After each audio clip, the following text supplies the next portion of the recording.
eyes that seemed to take up half their faces. They were beaming as Father Gallagher and Mother Jerome said their blessings over Anne-Marie. After Anne-Marie, Peggy Rourke's trim, taut form was a living crucible stretched out on the cloth. Peggy's calling was the envy of every 13-year-old girl. The Blessed Virgin Mary had actually appeared before her, clad in a shimmering blue robe and bearing a bouquet of white roses. That this vision had occurred in the days following Peggy's mother's death made it all the more awe-inspiring. Wherever she went, Peggy seemed to carry with her a faint but somehow pervasive scent of roses. Though it hadn't escaped Gerry's notice that in her humble insistence on always being the last in line, taking the smallest portion, and assuming the hardest task, Peggy succeeded only in drawing more attention to herself. Under the white cloth that covered her from head to toe, Gerry could see her trembling. She felt oddly reassured. If Peggy Rourke, their resident Bernadette, had butterflies, then who was she to question her own faith? "It's not just nerves, and you know it," another, more sinister voice whispered in her head.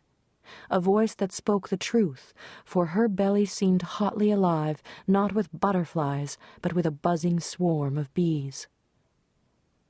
Gerry raised her eyes to the carved reredos over the tabernacle, at the center of which, crudely applied to wood with mineral colors and cactus juice by some long-forgotten artisan, was a painting of Jesus on the cross, heart displayed like a medallion on his chest. When she was little, she'd misread Sacred Heart as Scared Heart, until Sister Alice set her straight in front of the whole class her first year of catechism, to the tittering delight of her classmates. Yet it seemed appropriate somehow. How could Jesus not have been scared? He'd been human, after all, a man with doubts and fears, a man who might even have given in to the occasional temptation. Gerry grew lightheaded, swaying on legs gone watery as the thing she'd pushed to the back of her mind came bursting forth. "You're a liar and a hypocrite," scolded the waspish voice in her head. "And you have the gall to stand here, pretending to be worthy of the vows you're about to take." It wasn't as if her mother and sisters hadn't tried to warn her. Mavis, who'd remained dry-eyed throughout Gerry's father's funeral 5 years before, had wept when her youngest daughter had announced she was going into the convent. Even Sam, her best friend Sam, who rarely raised her voice, had shouted that she'd be a racehorse shackled to a plow. As usual, Gerry hadn't listened, even when her own inner voice chimed in. Such doubts were normal, she knew. And how could she ignore this pull? But something had happened along the way.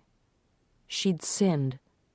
Not like the sins whispered in the confessional, doubts and small lapses, a word spoken out of turn. But one so deep and dark she'd told no one. Not even dear, good-hearted Sister Agnes.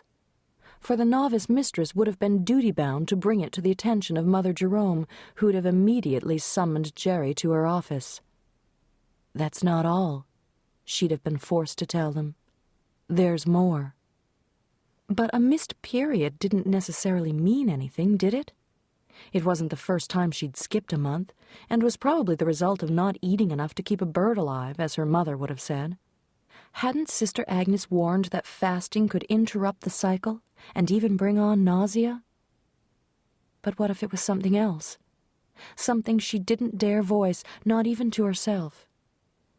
Gerry felt it start to take shape, the murky brown fear in the back of her mind, and was swept with a chill that blew through her like a Norse wind. She rocked back on her heels, taking slow, even breaths until the buzzing lightness in her head receded and she could trust her legs to remain steady. Close to her heart, where she'd once felt the warmth of God's love, there was only emptiness. How could he love her in the face of what she'd done?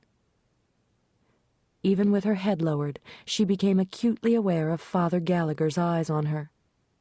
But when she at last dared meet his gaze, it passed through her as if she were invisible. An icy bolt shot through Gerry's heart.